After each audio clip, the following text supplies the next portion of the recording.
Saya sebenarnya nggak kaget ketika Syahrul Yassin Limpo, Menteri Pertanian, akhirnya kena jerat KPK. Nggak kaget juga ketika di rumahnya ditemukan uang puluhan miliar rupiah karena memang jejak keluarga Limpo itu banyak yang bermasalah. Adik Syahrul Yassin Limpo yang bernama Dewi Yassin Limpo pernah ketangkap KPK karena kasus korupsi pembangkit listrik di Papua.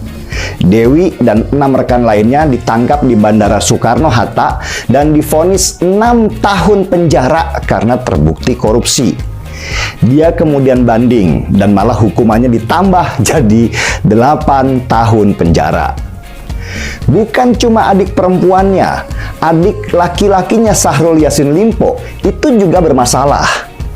Haris Yassin Limpo, adik Syahrul, itu baru saja divonis hakim 2 tahun penjara karena terbukti korupsi ketika dia jadi direktur PDAM di Makassar.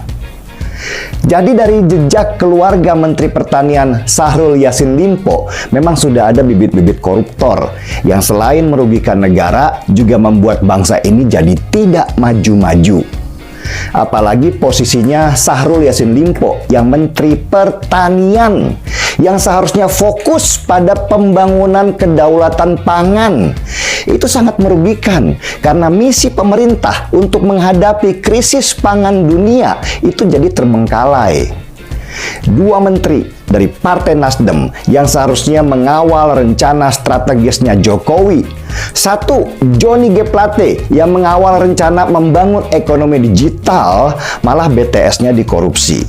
Dan juga yang Syahrul Yassin Limpo yang harusnya mengawal kedaulatan pangan, malah korupsi. Akhirnya membuat nama Nasdem jadi hancur berantakan. Buat saya inilah permasalahan besar ketika konsep demokrasi jadi ajang bagi-bagi kursi atau jabatan. Partai yang mendukung pemenang mendapat jatah kursi menteri. Tapi yang dipilih partai bukannya orang profesional dan jujur, melainkan orang yang memang niatnya korupsi sejak awal. Rekam jejak orang yang jadi menteri tidak dipersoalkan karena itu adalah permintaan dari partai koalisi. Di pemerintahan Jokowi ini sudah berapa menteri yang terlibat korupsi? Dan kemarin dari Golkar, Menpora Dito Aryo Tejo yang baru berumur 33 tahun dan selalu dipuji oleh banyak orang sebagai menteri muda yang punya prestasi cemerlang. Sedang diperiksa juga karena namanya disebut di pengadilan menerima uang korupsi BTS sebesar 27 miliar rupiah. Karena itulah ketika banyak partai kumpul di tempatnya Prabowo, saya juga bukan orang yang senang karena di sana pasti juga sedang merencanakan bagi-bagi kursi kalau mereka menang. Dan budaya menteri tertangkap di zaman Jokowi akan kembali terulang karena sistem pencegahan di KPK dan hukuman buat koruptor itu masih ringan yang bikin subur lahan korupsi di pemerintahan.